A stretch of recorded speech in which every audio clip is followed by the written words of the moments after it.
Assalamualaikum warahmatullahi wabarakatuh.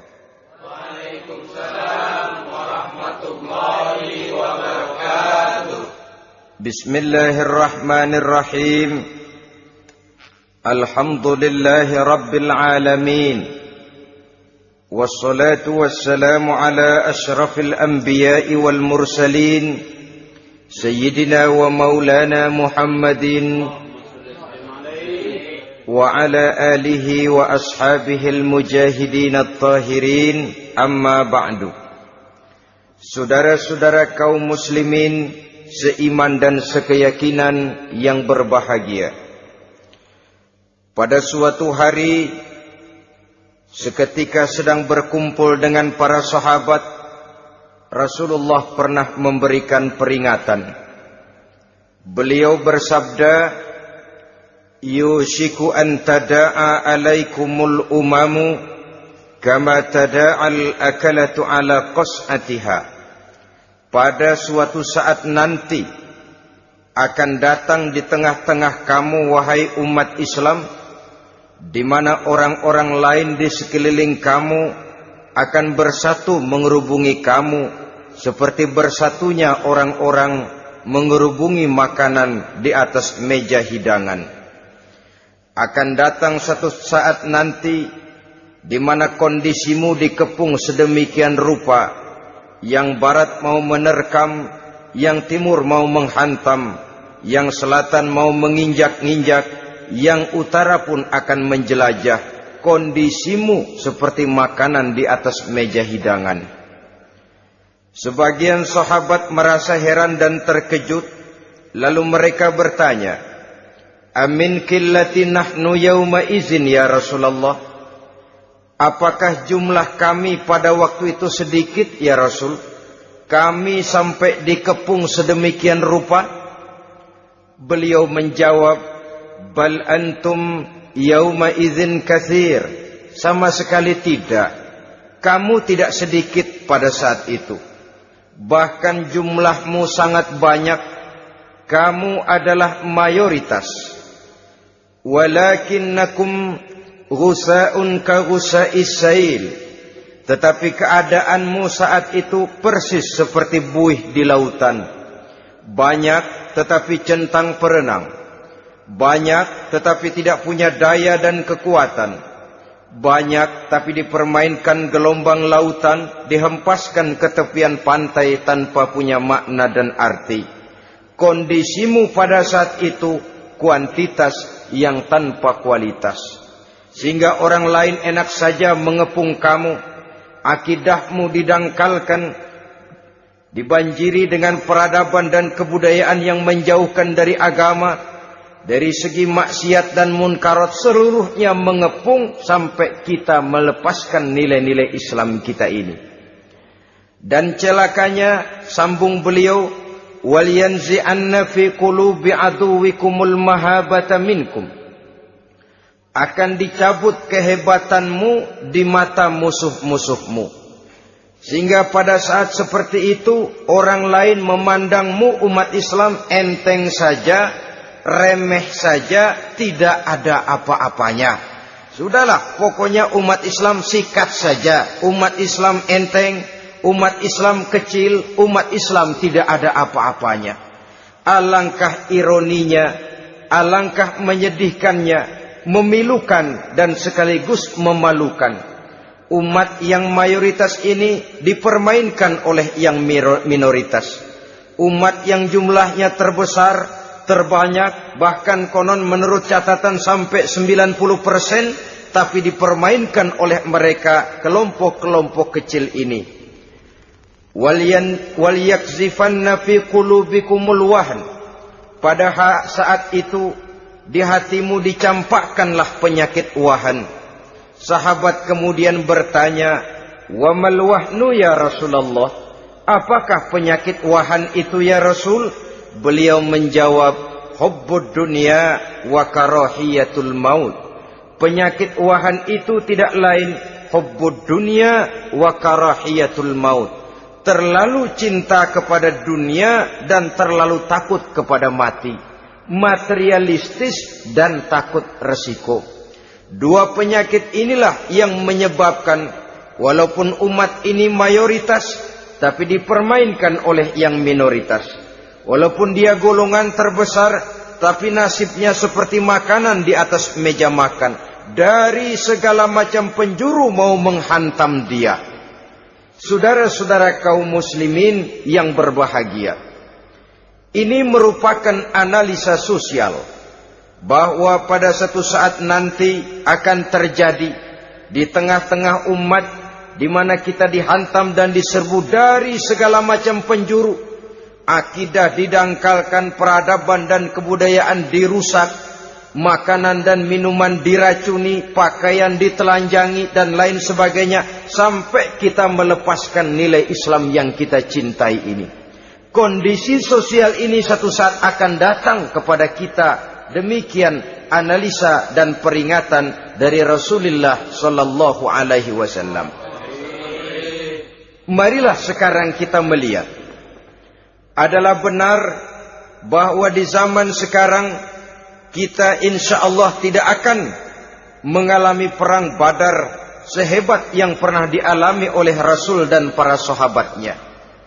Tetapi sesungguhnya perang yang kita hadapi di zaman sekarang ini tidak kalah hebatnya dengan perang Badar, tidak kurang dahsyatnya dengan perang Uhud, tidak kurang ngerinya dari perang Khandaq. Hanya saja yang kita hadapi sekarang ini bukan ujung pedang, bukan ujung tombak, bukan ujung panah. Yang kita hadapi sekarang ini adalah perang akidah, perang ideologi, perang mempertahankan keyakinan. Yang kalau kita kalah sekarang, kita memang masih beragama. Tetapi anak kita, cucu kita, generasi yang akan hidup 5, 10, 20, 30 tahun yang akan datang, wallahu a'lam bissawab. Islam, saudara-saudaraku, tidak mungkin hilang dari dunia. Tetapi tidak mustahil Islam gulung tikar dari desa kita.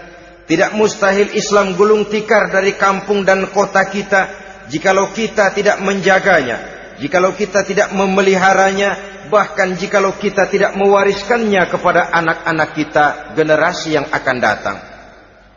Marilah kita mengingat sejenak bagaimana Islam di Spanyol yang pernah jaya, pernah mewarnai daratan Eropa, dan yang sekarang hanya sekedar tinggal ceritanya saja.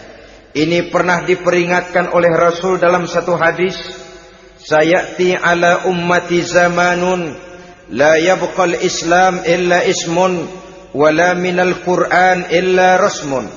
Akan datang satu masa di tengah umatku di mana pada masa itu Islam ada, tapi hanya tinggal sekedar namanya saja. Dan Quran pun ada, tapi cuma sekedar tinggal tulisannya saja. Apabila kita tidak mewariskan ini kepada generasi yang akan datang, maka serbuan-serbuan dari berbagai macam penjuru dari hari ke hari semakin kita rasakan kehebatannya. Tidak mustahil sejarah Spanyol akan terjadi di desa kita, akan terjadi di kampung kita, akan terjadi di kota kita. Orang Spanyol, kalau mereka cerita kepada anaknya, mereka akan cerita, nak, di sini dulu ada masjid. Kapan, Pak? Dulu bener dah. Banyak orang Islam kalau hari Jumat pada sembahyang, kapan itu, Pak? Dulu sekali. Sekarang cuma sekedar tinggal ceritanya saja. Bukankah sesuatu yang sangat tidak mustahil apabila kita tidak menjaga dan mewariskan Islam ini kepada generasi yang akan datang? Maka serbuan-serbuan akan membawakan hasil yang diinginkan oleh para penyerbu itu tadi.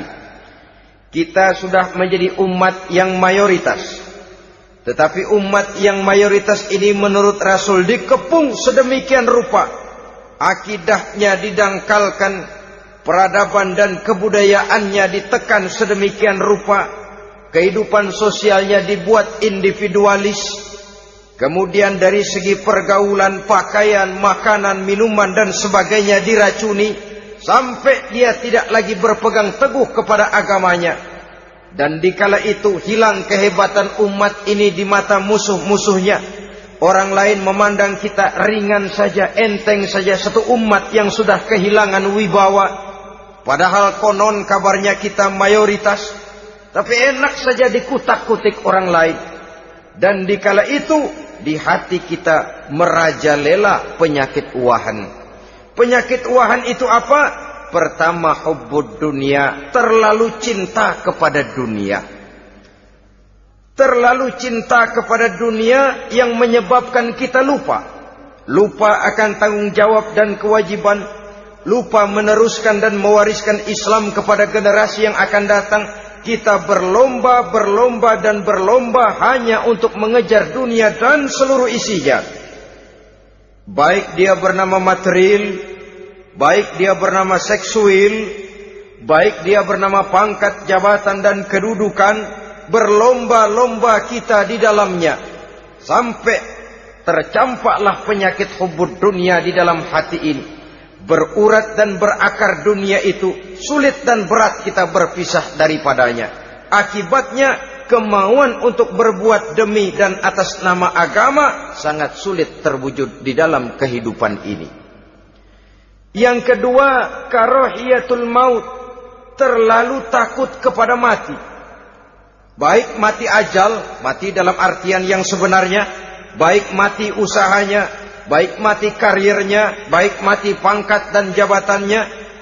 Sehingga dengan demikian akibatnya jatuhlah kita menjadi umat yang kehilangan wibawa di mata orang lain. Saudara-saudara kaum muslimin rahimakumullah. Saya katakan tadi, perang yang kita hadapi di zaman sekarang adalah perang akidah. Perang menghadapi peradaban dan kebudayaan yang menghancurkan moral daripada anak-anak kita. Perang menghadapi banjirnya maksiat dan munkarat. Yang di tengah-tengah itu, di samping berkewajiban menjaga diri dan keluarga, kita pun juga berkewajiban menjaga anak-anak kita, generasi yang akan datang. Mengarahkan dan mendidik mereka sesuai dengan yang dikehendaki oleh Allah Subhanahu wa ta'ala. Oleh sebab itu, pada pertemuan kali ini yang akan saya bicarakan ialah bagaimana idealnya seorang muslim lebih dahulu memberikan pendidikan kepada anak-anaknya. Di tengah satu situasi dan kondisi di mana serbuan datang silih berganti melanda dan menghantam umat Islam, kemana anak-anak kita ini harus kita arahkan? Karena kita orang tua mempunyai tanggung jawab. Anak adalah amanah. Menyia-nyiakan amanah adalah dosa. Dan dosa itu merupakan satu dosa yang besar. Bahkan orang tua bisa saja masuk neraka kalau tidak bertanggung jawab tentang anak-anaknya. Satu riwayat menjelaskan ada orang soleh, ngajinya cukup, sholatnya cukup, puasanya cukup, zakatnya cukup, di mana ada majelis taklim hadir, baca Quran hobi, fitnah orang tidak pernah. Di akhirat setelah disidang dia ternyata lebih banyak kebaikannya daripada kejahatannya, maka dia pun diperintahkan dan dipersilahkan masuk ke dalam surga. Giliran anaknya disidang, biang okem nih anak. Ditanya, siapa Tuhanmu? Tidak tahu. Siapa nabimu? Ente nyaho. Apa kitabmu? Ora gelem. Kamu pernah sholat? Tidak. Zakat? Tidak. Puasa? Tidak. Judi? Hobi. Zina? Tiap malam. Mabuk? Berat. Wah, brengsek kamu. Kebaikan tidak ada barang sedikit pun, sementara kesalahan dan dosa berlipat ganda. Kamu neraka. Anak ini protes. Benar, saya tidak kenal siapa Tuhan saya. Saya tidak tahu siapa nabi saya. Saya tidak tahu kitab suci dan kiblat saya. Saya tidak sholat, tidak zakat, tidak puasa. Tiap malam saya judi, saya zina, saya mabuk. Tapi saya kerjakan semua itu karena saya tidak tahu dan orang tua saya tidak pernah memberitahu saya. Dia enak-enakan hadir di majelis taklim, saya nyekek botol, didiemin saja. Dia enak-enakan baca Quran, saya zina, didiamkan saja. Saya bukan tidak mau, orang tua saya sama sekali tidak pernah mendidik saya. Dia mau benar sendiri. Maka kalau sekarang saya harus masuk ke dalam neraka, saya menuntut agar orang tua saya ikut sama-sama bergabung dengan saya ke dalam neraka. Gara-gara dia tuh saya jadi begini. Orang tuamu yang mana? Tuh, yang barusan mau ke surga. Ini orang tua yang sudah mau berangkat ke surga dipanggil. Sebentar dulu, Mas. Ini benar anak kamu? Iya, Pak. Waktu di dunia kamu tidak pernah ajarin dia ngaji? Sampai dia tidak kenal Tuhannya, tidak kenal nabinya, tidak kenal kiblat dan kitab sucinya? Iya, Pak. Dia tidak sholat, kamu diamkan saja. Dia tidak puasa, tidak zakat, kamu bersikap masa bodoh. Bahkan dia judi, dia zina, dia mabuk, kamu pun berdiam diri saja. Iya, Pak. Tahukah kamu bahwa anak ini adalah amanah? Menyia-nyiakan amanah artinya khianat, dan khianat adalah dosa yang sangat besar.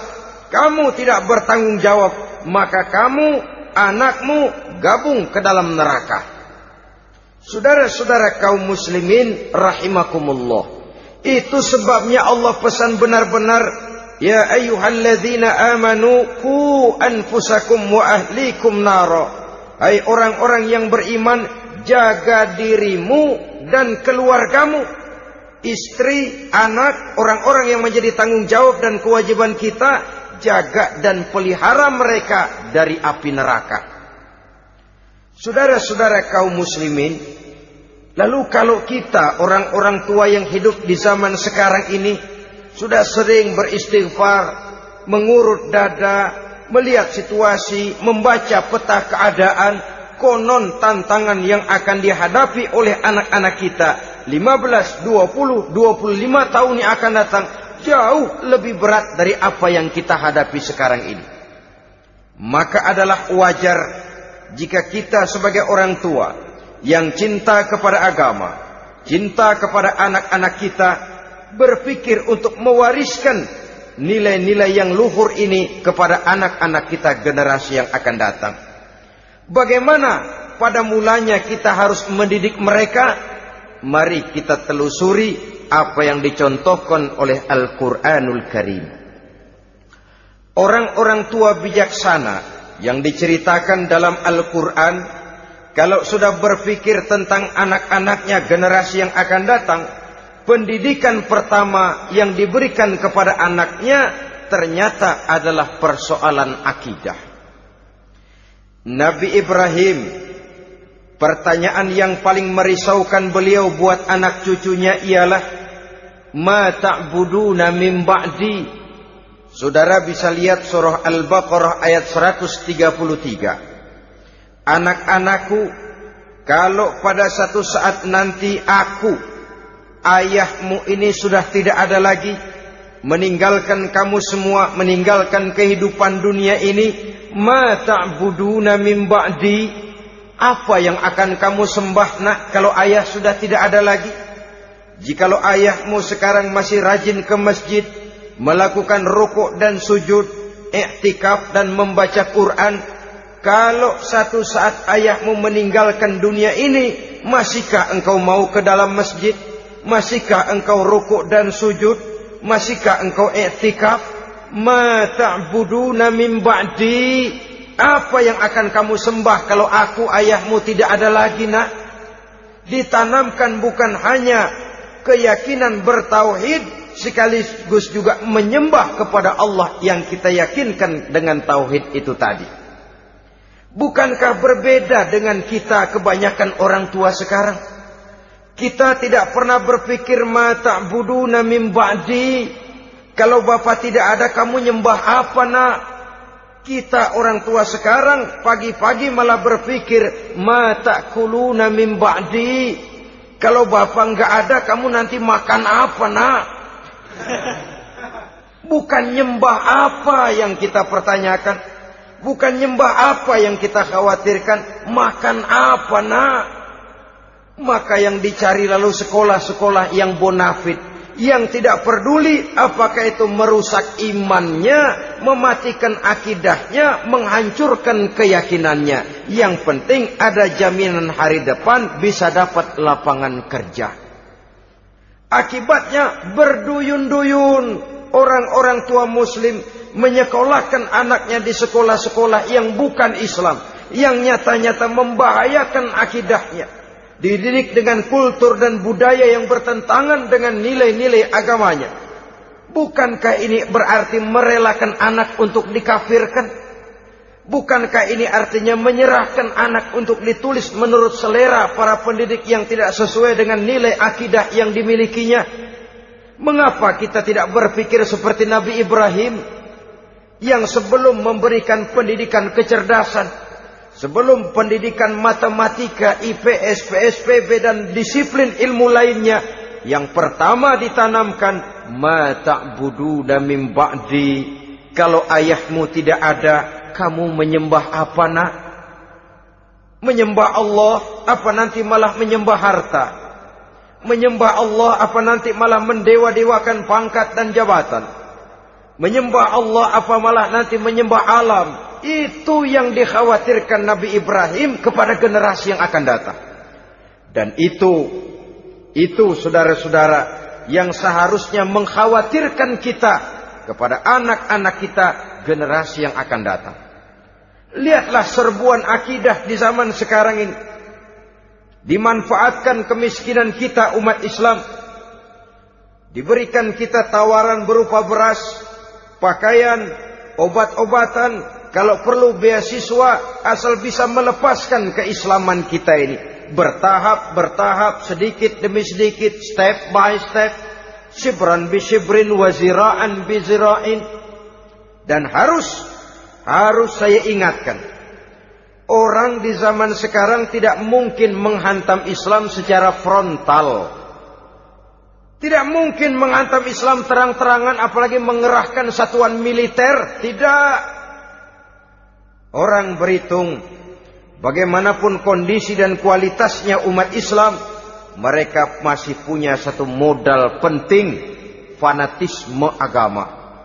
Kalau ini disulut, api jihad segera berkobar, dan hanya maut yang bisa menghentikan orang yang dibakar dengan semangat jihad. Orang tahu itu. Betapa Uni Soviet kedodoran menghadapi mujahidin Afghanistan yang disulut oleh semangat jihad yang berkobar dengan persenjataan yang primitif ketimbang persenjataan Uni Soviet. Entok mereka pantang surut mundur ke belakang. Jadi jangan mimpi bahwa orang mau menghantam Islam ini dengan melarang pengajian, meruntuhkan masjid, menyegel pondok pesantren. Tidak. Melarang orang sholat. Tidak. Kalau perlu masjid diperbanyak, musola diperbesar. Tapi bikin itu masjid seperti museum. Besar, megah, mercusuar, tapi bikin seperti museum. Tempat orang kagum, tempat orang memuji, tapi sunyi dari nilai-nilai ibadah. Saudara-saudara kaum muslimin, untuk sampai kepada penghantaman akidah, jalan yang paling mudah dirintis sekarang ini secara bertahap dan sistematis, memisahkan umat Islam dari Islamnya. Biarkan mereka bernama Muslim. Biarkan di atas kartu penduduknya tertulis agama Islam. Tapi tanamkan budaya-budaya yang menyebabkan cara bergaul mereka, cara berumah tangga mereka, cara bertetangga mereka, sampai kepada cara mereka berpakaian, cara mereka bergaul, cara mereka makan dan minum, cara mereka mendidik dan menyekolahkan anak sama sekali tidak lagi mencerminkan nilai-nilai yang islami. Itu sudah satu usaha yang paling praktis, memisahkan umat Islam dengan Islamnya. Kalau sadarlah kita ke arah ini usaha orang di zaman sekarang, maka yang harus pertama kita tanamkan kepada anak-anak kita, didik mereka dengan jiwa tauhid yang mengkristal di dalam batinnya, meresap sampai ke tulang sumsumnya, yang tidak akan sampai pun nyawa berpisah dari badannya, akidah itu tidak akan berpisah dari hatinya. Bahkan dia sanggup dengan tegar berkata, lebih baik saya melarat karena mempertahankan iman daripada hidup mewah dengan menjual akidah. Satu khitah, satu garis kehidupan yang perlu kita wariskan kepada anak-anak kita, generasi yang akan datang. Dahulu ada satu tradisi, saudara-saudara. Kalau anak gadis kita dilamar orang lalu bertanya, anakmu mau ngelamar gadis saya, apa sudah khatam Quran berapa kali? Apa sudah bisa baca kitab macam-macam dan lain sebagainya? Sehingga lahirlah satu kebanggaan. Apapun motifnya, tapi pertanyaan semacam ini zaman sekarang sudah langka. Paling-paling yang ditanya kalau anaknya dilamar orang, anakmu kerja di mana? Gajinya sebulan berapa? Kendaraannya bebek apa soang? Apa-apa?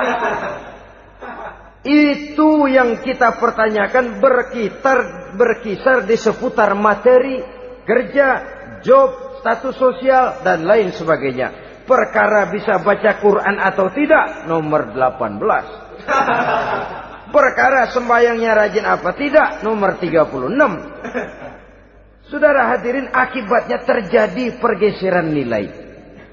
Maka mendidik anak menurut tuntunan Quran adalah seperti yang diberikan contoh oleh Luqmanul Hakim, yang diceritakan dalam surah Luqman mulai ayat 11 dan selanjutnya. Apa pendidikan pertama yang harus kita berikan kepada anak? Pertama, ya bunayya la tusyrik billah. Wahai anakku, jangan sekali-kali engkau menyekutukan Allah. Nak, jaga tauhid, pelihara iman, mantapkan akidah. Ini dasar yang pertama. Belum lagi anak mengenal berbagai macam disiplin ilmu, yang pertama ditanamkan tauhid. Ini yang mendasari kehidupan. Ini yang akan menjadi mewarnai dan menjadi warna dari kepribadian seseorang. Sentuhan jiwa tauhid di dalam diri si anak. Belum lagi sempat dia kenal yang lain. Yang pertama yang kita tanamkan, kita wariskan, kita berikan, la tusyrik billah. Jangan sekali-kali menyekutukan Allah. Nah, kalau ini sudah tertanam, ini sudah merupakan satu fondasi yang kuat. Selebihnya nanti tinggal melihat bakat si anak, kemana dia harus dididik ini. Yang terpenting nilai iman lebih dahulu tanamkan. Dan untuk menghancurkan nilai keimanan, saudara-saudara, saya katakan, ingatkan kepada hadis di awal tadi, dikepung kita dari berbagai macam penjuru agar bila bisa melepaskan nilai-nilai iman dan keyakinan. Proses pendangkalan akidah, ditanamkan keraguan kepada agama, ditanamkan rasa malu beragama. Sholat malu, baca Quran malu, berangkat ke masjid malu, pakai jilbab malu. Ditanamkan rasa malu beragama. Sehingga bertahap sedikit demi sedikit kita mulai berpisah dengan kehidupan beragama. Ditanamkan hal yang sedemikian rupa dari berbagai macam penjuru. Dihantam akidah, akidah kuat. Dihantam dari segi peradaban dan kebudayaan. Diperbanyaklah peradaban dan kebudayaan yang bukan mendekatkan kita dengan agama, malah mendekatkan kita dengan neraka. Menjauhkan kita dari agama, menjauhkan kita dari nilai-nilai luhur yang diwariskan oleh orang-orang tua kita terdahulu. Adalah kewajiban kita yang pertama, mendidik anak, menanamkan roh, jiwa dan semangat tauhid di dalam diri mereka. Saudara-saudara kaum muslimin rahimakumullah. Kenapa kita lebih dahulukan menanamkan jiwa, roh dan semangat tauhid ini kepada anak-anak kita? Pertama, kita tidak hanya ingin sekedar mempunyai anak yang pintar, tetapi lebih daripada itu kita pun ingin mempunyai anak yang benar. Segala macam disiplin ilmu, segala macam bentuk penalaran ilmiah dan pengisian intelektualitas manusia mungkin di satu sisi akan membuat dia pintar, tapi di sisi lain belum tentu akan membuat dia benar. Nabi pernah memberikan peringatan, man izdada ilman walam yazdad huda lam yazdad minallahi illa bu'da. Orang yang hanya bertambah ilmu pengetahuannya tapi tidak bertambah hidayah dari Allah, tidak makin mantap keimanannya, maka seluruh nilai-nilai ilmunya hanya akan menjauhkan dia dari Allah Subhanahu wa taala. Dan adalah lebih merupakan azab daripada nikmat kalau kita diberikan ilmu pengetahuan yang hanya akan menyebabkan kita semakin jauh dari Allah Subhanahu wa taala. Yang kedua, sesungguhnya roh, jiwa dan semangat tauhid yang melekat dalam diri anak pada puncaknya akan melahirkan satu disiplin murni yang tumbuh dari dalam dirinya sendiri, di mana si anak dalam kehidupannya merasakan dimanapun dia berada, kemanapun dia pergi, ia selalu merasakan kehadiran Allah dekat dalam hidupnya. Ia sadar sesadar-sadarnya bahwa tidak ada satu perbuatan yang bagaimanapun kecilnya yang bisa disembunyikan dari kekuasaan Allah Subhanahu wa taala. Yang ketiga, dengan penanaman roh, jiwa dan semangat iman ini, maka diharapkan anak-anak nanti pada pertumbuhannya sanggup mengendalikan hawa nafsunya. Dengan kata lain, bahwa penanaman jiwa tauhid, penanaman roh dan semangat keimanan ini merupakan kondisi dasar yang harus dilakukan sebelum yang lain-lainnya. Kemudian pendidikan kedua yang diberikan oleh Al-Quran melalui contoh dan model dengan Luqmanul Hakim ini, setelah menanamkan tauhid, ditanamkanlah kepada si anak ini rasa hormat kepada orang tuanya. Wa wassaynal insana biwalidayhi, dan kami wasiatkan kepada manusia untuk berbakti kepada ibu bapaknya. Hamalathu ummuhu wahnan ala wahnin, karena ibunya telah mengandungnya dengan kepayahan di atas kepayahan. Maksudnya dengan kepayahan dan kelelahan yang berlipat ganda. Sehingga ketika Rasul ditanyakan orang, ya Rasul, siapa yang paling harus saya taati di dunia ini? Beliau menjawab, ibumu. Kemudian siapa lagi ya Rasul? Ibumu. Setelah itu siapa lagi ya Rasul? Ibumu. Dan kemudian siapa ya Rasul? Bapakmu. Ibu, ibu, ibu, bapak. Bahkan al-jannatu tahta aqdamil ummahat. Surga berada di bawah telapak kaki ibu. Bagaimana menanamkan rasa hormat kepada orang tua di hati anak? Tentu yang pertama, bagaimana orang tua bisa memberikan keteladanan. Marilah kita sebagai orang-orang tua ini menyadari bahwa sebelum anak kenal sekolah dasar, sebelum anak kenal TK, ibtidaiyah, sanawiyah sampai kepada perguruan tingginya, yang pertama dia kenal adalah lingkungan rumah tangganya, gurunya adalah ibu bapaknya.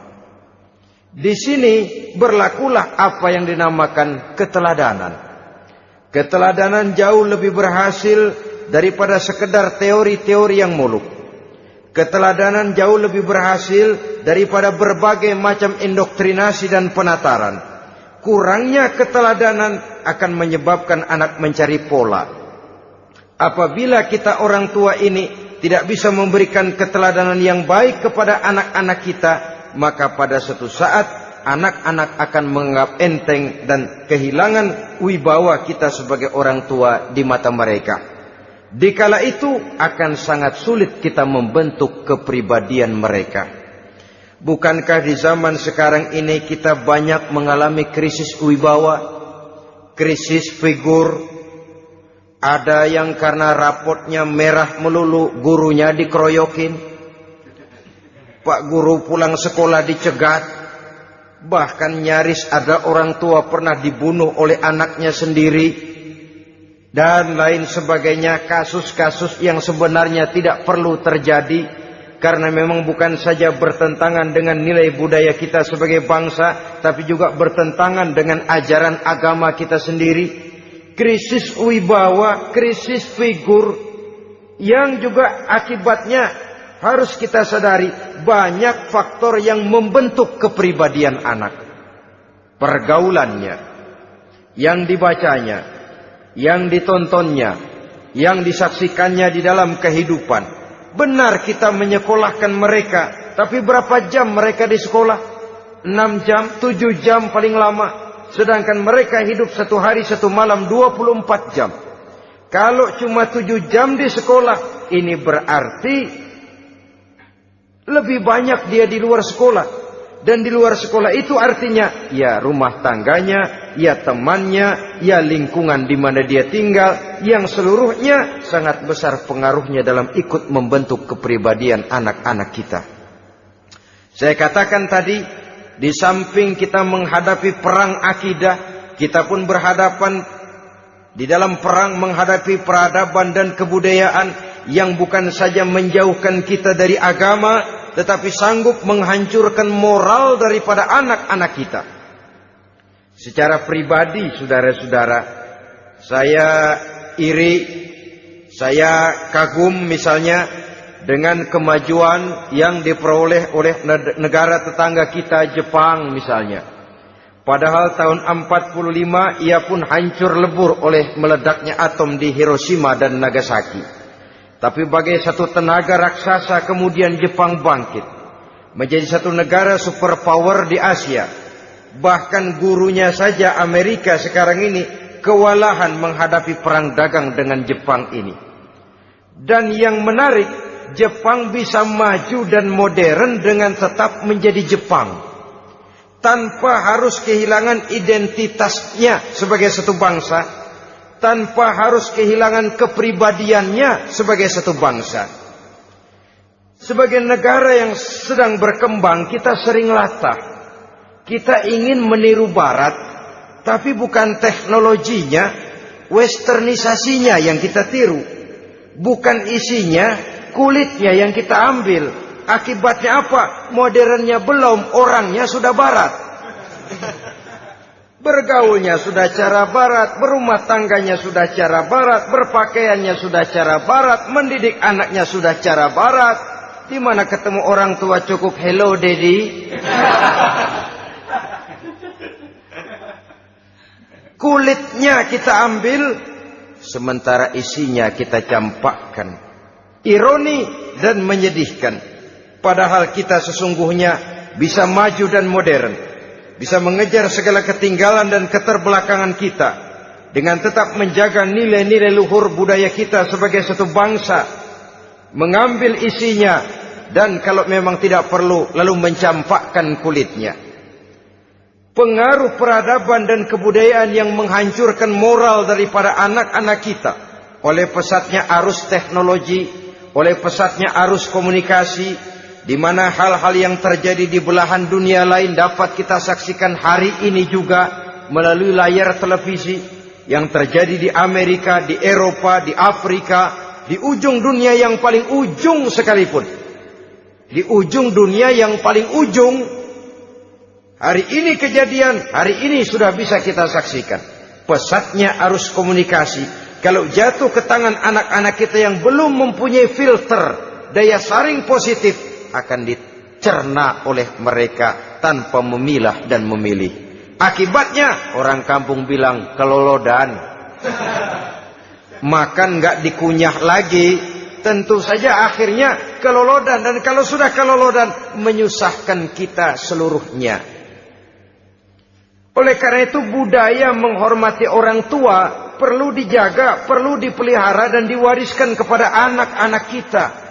Tali silaturahmi sehingga ada respeknya kepada orang tuanya. Jangan bapaknya dianggap CS,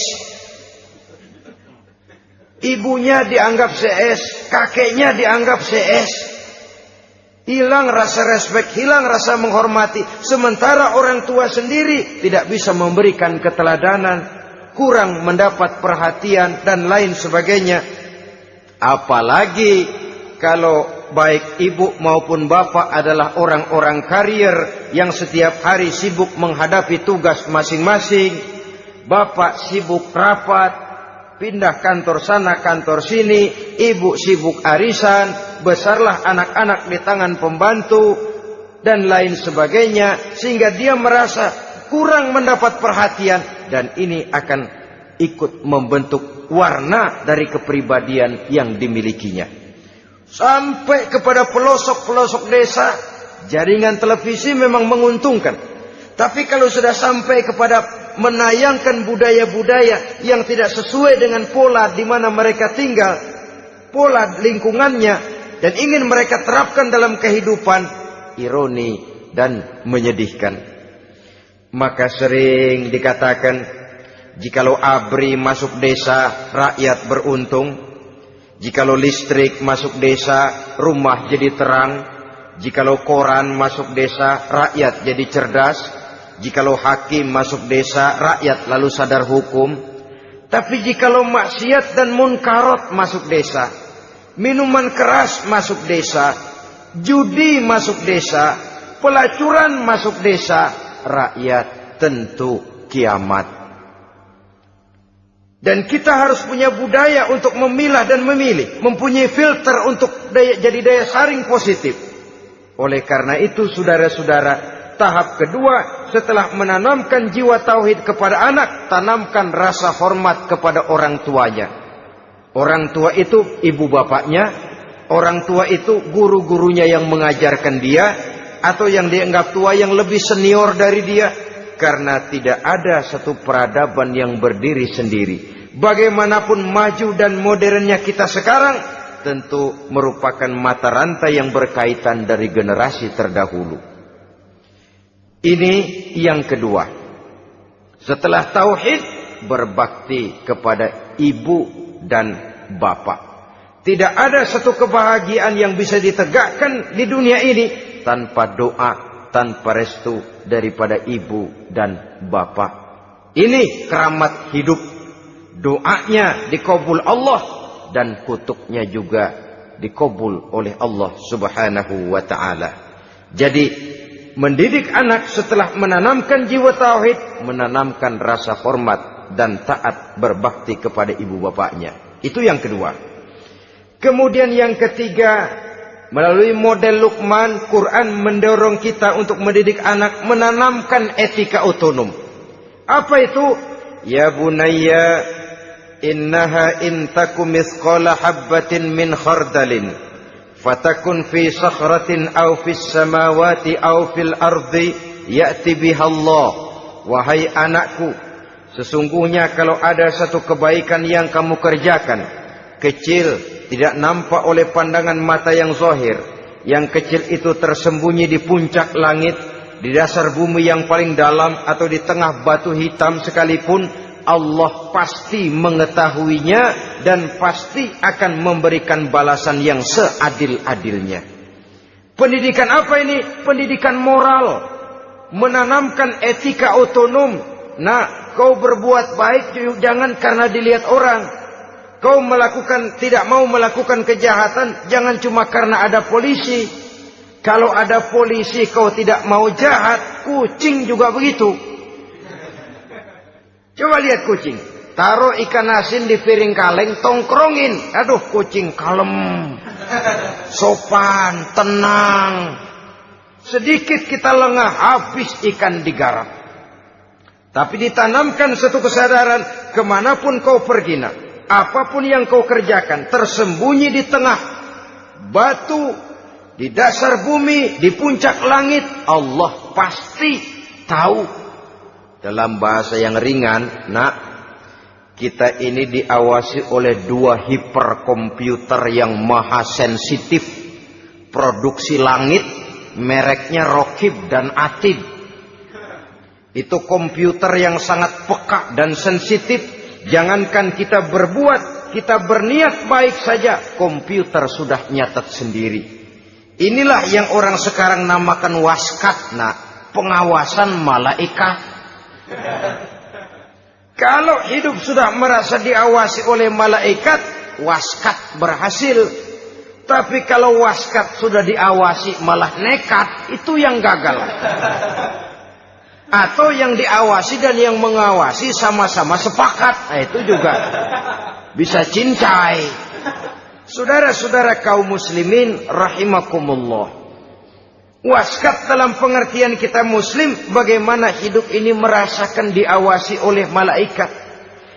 Intelektualitas yang tinggi sekalipun, IQ yang nilainya plus sekalipun, disiplin ilmu yang bagaimanapun banyak yang memenuhi benak kita, tanpa diiringi oleh etika otonom, orang sering mencari celah dan kesempatan.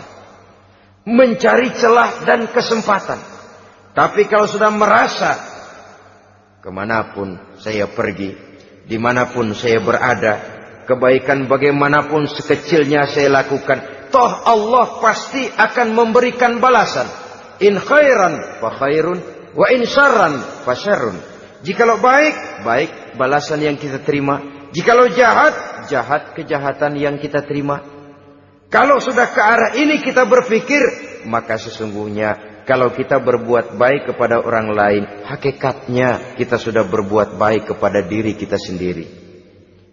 Lalu tidak ada merasa rugi berbuat baik kepada orang.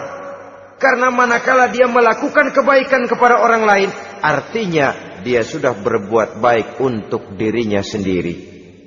Jadi setelah tauhid, kemudian berbakti kepada ibu bapak, yang ketiga baru pendidikan tentang akhlak, tentang moral.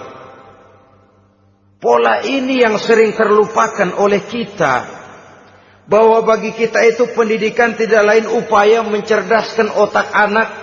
Jangan sampai sebab ini kelihatannya pembangunan makin maju, persaingan hidup makin tajam, tensi ekonomi semakin tinggi, sementara jumlah tenaga kerja dengan lapangan kerja yang tersedia jauh dari mencukupi. Jikalau tidak membekali anak dengan pendidikan yang menunjang lapangan pekerjaan, orang tua khawatir, takut sekali anaknya jadi gelandangan. Dikhawatirkannya kehidupan dunia ini, sementara dia lupa kalau anaknya bisa jadi gelandangan di akhirat. Padahal selama-lamanya gelandangan di dunia, paling seumur manusia itu 60 tahun, 70 tahun lah umur orang sekarang. 70 itu sudah luar biasa itu. Tapi kalau harus menggelandang di akhirat, menjadi gelandangan di akhirat, alangkah menyedihkannya. Apakah akan kita korbankan satu kehidupan yang langgeng, abadi, cuma karena tertipu oleh fata morgana dan kamuflase?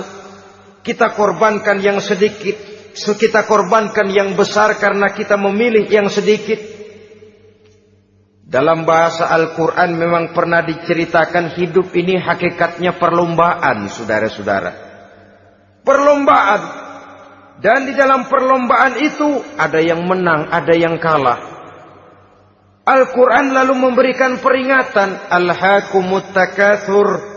Kamu telah lalai karena berlomba-lomba memperbanyak harta, mempertinggi pangkat dan kedudukan. Hatta zurtumul maqabir. Sampai kamu akan masuk ke liang kubur baru sadar. Apalagi kalau nafas sudah sampai di tenggorokan. Persis Fir'aun sudah tenggelam di lautan merah, mau mampus, baru dalam sekaratnya amantu bi Rabbi Musa wa Harun. Kalau begini caranya, saya juga percaya kepada Tuhan Musa dan Harun, percaya kepada Allah. Sudah mau mati, baru amantu bi Rabbi Musa. Kami percaya kepada Tuhan Nabi Musa, kata Fir'aun. Malaikat maut kesel bener, dilelepin terus di laut. Mampus terus sekalian. Hidup ini memang kita berlomba. Berlomba dengan waktu, berlomba dengan umur, berlomba dengan tenaga, berlomba dengan tetangga. Yang jangankan kita sampai mundur, berhenti saja sejenak, kita akan ditinggalkan oleh yang lain. Tiada kata mundur, bahkan tiada kata berhenti. Sekali kita melangkah, melangkahlah terus. Tapi berlombalah seperti yang dikehendaki Quran. Fastabiqul khairat. Berlomba-lombalah di dalam kebajikan. Jangan berlomba-lomba di dalam kemaksiatan, kemunkaran, kejahatan. Berlombalah dalam urusan kebaikan. Saudara-saudara kaum muslimin rahimakumullah. Tauhid, berbakti kepada ibu bapak, kemudian pendidikan tentang moral. Apabila pendidikan tentang moral sudah tertanam, barulah lihat bakat si anak. Kemana bakatnya? Anak saya kelihatannya dari kecil demennya main bedil-bedilan saja. Abri kali itu. Kirim ke Magelang, masukkan akabri. Tapi dengan syarat 3 itu tadi. Iman sudah tertanam, rasa bakti kepada ibu bapak sudah ada, dan punya nilai moral. Sehingga boleh jadi nanti dia menjadi jenderal yang beriman, yang berbakti kepada ibu bapaknya, dan punya moral yang tinggi. Kan lebih baik rakyat rendah tapi akhlaknya tinggi, daripada pejabat tinggi tapi moralnya rendah. Jauh lebih baik rakyat rendah punya moral tinggi ketimbang pejabat tinggi punya moral rendah. Nilai moral ini yang jadi ukuran dan barometer di masyarakat. Yang ini yang sering kita lupakan. Bahwa kehancuran satu bangsa dimanapun di dunia ini selalu dimulai dengan kehancuran moral daripada bangsa itu sendiri. Sekarang membina nilai moral ini berat. Gadis kita, remaja, putri diberikan pakaian jilbab, mungkin dia sendiri masih setengah-setengah, ditambah lagi oleh ledekan temennya. Jilbab lah kuno. Bau sorga lah, bau masjid lah, bau menyan lah. Ditanamkan rasa malu untuk hidup dekat dengan agama. Kalau moral semacam ini sudah tertanam, sedikit demi sedikit kita mulai mengucapkan selamat tinggal kepada agama. Dan kemalangan apa yang lebih malang kalau kita sudah jauh dari agama ini? Bukankah Islam telah menyelamatkan manusia dari penyakit jahiliyah dan membawanya kepada satu kehidupan yang maju dan modern? Kalau kita tinggalkan Islam ini, bukankah artinya kita akan kembali kepada satu zaman jahiliyah? Hanya saja jahiliyah itu berada di abad modern. Versinya tentu lebih modern. Kalau zaman jahiliyah dulu mabuknya pakai arak, zaman sekarang sudah macam-macam orang bisa mabuk. Kalau zaman jahiliyah dulu anak perempuan dikubur hidup-hidup, zaman sekarang kadang-kadang belum sempat lahir ke dunia, malah sudah dibunuh lebih dahulu. Versinya saja yang berbeda. Kalau di zaman jahiliyah dahulu manusia menyembah batu yang bernama Latta, Uzza, Manat dan Hubal. Di zaman jahiliyah modern sekarang ini, orang sering menyembah kepala bagiannya, sering menyembah atasannya, sering menyembah komputer, sering menyembah teknologi modern yang lebih diyakininya daripada Allah sebagai keyakinan sentral di dalam hidupnya. Saudara-saudara kaum muslimin rahimakumullah. Jadi yang ketiga, nilai moral yang ditanamkan kepada anak-anak kita supaya dia bisa menghadapi tantangan-tantangan hidup yang semakin berat ini dengan tetap berpegang teguh kepada nilai-nilai moral yang diwarnai oleh jiwa keimanannya yang bersumber dari ajaran agamanya. 3. Kemudian yang keempat, barulah tatanan kehidupan sehari-hari. Apa kata Luqman? Ya bunayya aqimis shalah. Setelah bertauhid, berbakti kepada ibu bapa, punya nilai moral. Ya bunayya aqimis shalah. Nak, dirikan solat. Rumah tangga muslim. Anak berumur 7 tahun sudah berani meninggalkan solat. Kata Nabi, pukul. Bukan untuk menyakiti, untuk mendidik. Karena sayang kepada anak. Saudara-saudara, kita khawatir betul kepada anak. Kalau dia pulang dari sekolah, buru-buru kita sebagai orang tua bertanya, sudah makan nak? Sudah istirahat nak? Tapi jarang kita sebagai orang tua melontarkan, sudah sholat nak? Bahkan kita bisa memberikan sugesti kepada anak. Nah, kalau kau naik kelas 1 sampai naik ke kelas 2, bapak beliin sepeda. Tamat SD nak, motor. Tamat SMP nak, ke Bali kita. Tamat SMA nak, Singapura. Saudara-saudara, tapi kalau untuk urusan sholat misalnya, kita tidak pernah memberikan sugesti kepada anak-anak kita. Nah, kalau kau hafal Fatihah lengkap dengan artinya, bapak beliin sepatu. Nah, kalau kau bisa sholat dengan baik, cukup syarat rukunnya, bapak beliin sepeda. Ada rangsangan, ada sugesti yang membuat anak lebih tergerak untuk hidup dalam suasana keagamaan. Ya bunayya aqimis shalah, nak dirikan sholat. Sebab ini sandaran vertikal yang paling langsung antara manusia dengan Tuhannya. Menyadari bahwa sepanjang yang bisa dilakukan oleh manusia hanyalah berusaha dan berusaha. Dan kepastian sepenuhnya ada di tangan Allah. Dengan sholat kepribadianmu diperteguh. Dengan sholat sandaran vertikalmu kepada Allah diperkuat. Dan pada waktunya nanti Al-Quran memberikan bimbingan. Hendaklah minta tolong kepada Allah dengan sabar. Dan tetap mendirikan sholat. Ya bunayya aqimis sholat. Setelah itu wa'mur bil ma'rufi wanha 'anil munkar. Tegaklah membina yang ma'ruf. Tegaklah mencegah yang munkar. Ini sikap hidup sudah. Sholat tadi tugas hidup. Lalu sikap hidup. Tampil di tengah masyarakat, membina yang ma'ruf, mencegah yang munkar sesuai dengan kesanggupan masing-masing. Bukankah setiap kita kepingin punya anak yang bermanfaat?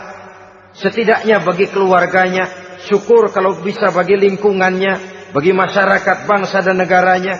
Dan satu di antara tanda orang yang bermanfaat, kalau dia bisa hidup menjadi penganjur yang ma'ruf dan pencegah yang munkar. Dan itu kalau tidak ada hidayah, sulit orang mau melaksanakan itu. Sebab apa? Ada kecenderungan belakangan ini di mana agama dianggap urusan pribadi. Sehingga orang lalu sering bilang, jangan bawa-bawa agama dah, itu kan bukan urusan agama. Ini sudah ciri berpikirnya sekuler. Jangan bawa-bawa agama. Agama urusan pribadi. Artinya orang mau sholat mau enggak, jangan bilang apa-apa dah. Urusan dia sendirian. Dia mau puasa dia enggak, merdeka saja, urusan pribadi. Agama bukan persoalan pribadi. Apalagi jika sudah menyangkut amar ma'ruf dan nahi munkar. Siap menegakkan yang baik, mencegah yang munkar untuk tegaknya satu masyarakat yang diwarnai oleh kebaikan dan terhindar dari segala macam kejahatan. Dan terus ayat-ayat selanjutnya mencerminkan sikap hidup.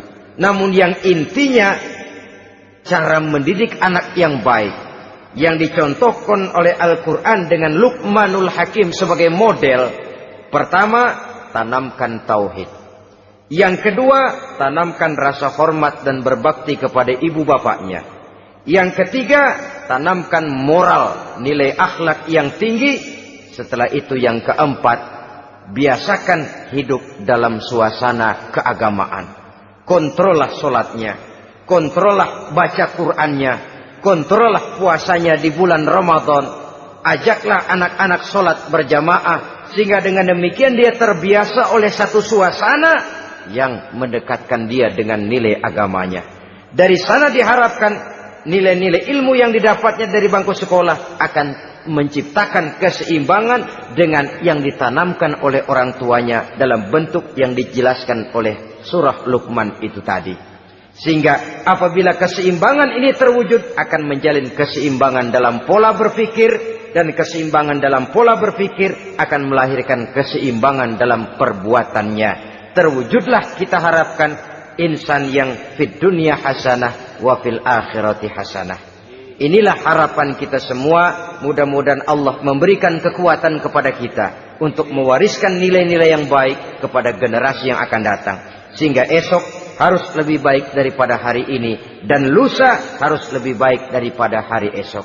Terima kasih atas perhatian saudara. Mohon maaf atas segala kekurangan. Usikum wa nafsi bitaqwallah. Wassalamualaikum warahmatullahi wabarakatuh.